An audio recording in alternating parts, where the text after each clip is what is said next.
Hello guys, तो कैसे हैं आप सभी। तो आज की कहानी शुरू करने से पहले अगर आप मेरे चैनल पे न्यू हैं तो प्लीज़ उसे सब्सक्राइब ज़रूर कीजिएगा। तो आज की कहानी शुरू करते हैं।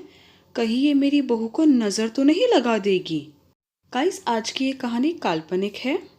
श्यामा का व्यवहार दिनों दिन बड़ा अटपटा सा होता जा रहा था। 15 सालों से वह हमारे यहाँ काम कर रही है। उसके परिवार में पहले वह पति पत्नी थे, पर अब वह अकेली ही रहती है। उसके पति अब नहीं रहे। उसकी झोपड़ी के पास कुछ ही दूरी पर उसकी एक बहन भी रहती थी। उसका एक बेटा है। उसका पति उसे छोड़कर किसी और के साथ चला गया था। मेरे परिवार में हम पति पत्नी, एक बेटा अंकुर, बिटिया अंकिता और सास ससुर हैं।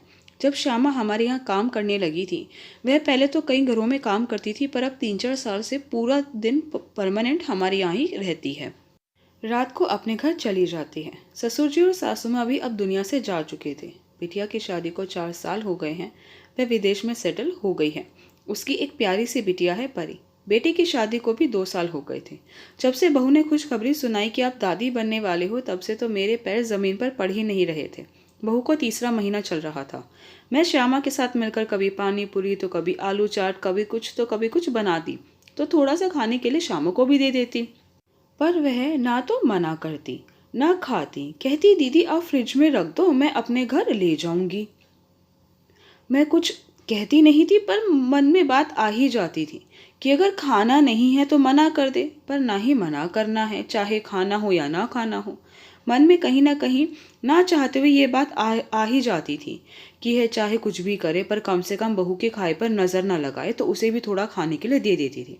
बहू को हर रोज़ नारियल पानी पिलाती, दोनों टाइम बादाम का दूध। तो श्यामा बीच बीच में 1-2 बार पूछ लेती, दीदी यह खाने से क्या फ़ायदा होता है। एक दिन मैंने परेशान होकर उसे पूछ ही लिया, श्यामा अब तुम यह सब जानकर क्या करोगी। पहले तो वह चुप हो गई, फिर बोली, दीदी बुरा मत मानना, वह मुझे भी अच्छा नहीं लगता, पर क्या करूं। मुझे तो कभी माँ बनने का सुख मिला नहीं, पर आपको पता है ना, वह मेरी बहन जो मेरे पड़ोस में रहती थी, साल भर पहले उसने अपने बेटे की शादी करी है, तो उसकी पत्नी माँ बनने वाली है। अब बहन तो रही नहीं। बहू के मायके में भी सिर्फ उसके पापा के अलावा कोई है नहीं। इसलिए मैंने सोचा मैं ही थोड़ा बहुत बहू के लाड कर लूँ। आप जो अपनी बहू के लिए बनाती हो, मुझे देती हो, वह मैं उसे दे देती हूँ। और थोड़ा फल फ्रूट जो मुझे पता है कि बच्चे के लिए अच्छा रहेगा, दे आती हूँ। अब मैं पैसा जोड़कर क्या करूँगी, अकेली जान पर कितना खर्च करूँगी। उसकी बात सुनकर मेरा मन भी भर आया। अब मैं जो भी अपनी बहू के लिए बनाती तो थोड़ा उसकी बहन की बहू के लिए भी दे देती थी, क्योंकि मेरी सासू माँ हमेशा कहती थी, बहू जो औरत गर्भ से हो उसको खिलाने से बड़ा पुण्य मिलता है और एक अलग सी खुशी भी महसूस होती है। आई होप गाइस कि आपको मेरी वीडियो पसंद आई। आपको मेरी वीडियो पसंद आई है तो प्लीज़ उसे लाइक ज़रूर कीजिएगा, शेयर कीजिएगा, मुझे कमेंट करके ज़रूर बताइएगा कि आपको मेरी वीडियो कैसी लगी। अगर आपने अब तक मेरे चैनल को सब्सक्राइब नहीं किया तो प्लीज़ उसे सब्सक्राइब ज़रूर कीजिएगा। Thank you so much guys मेरी वीडियो देखने के लिए।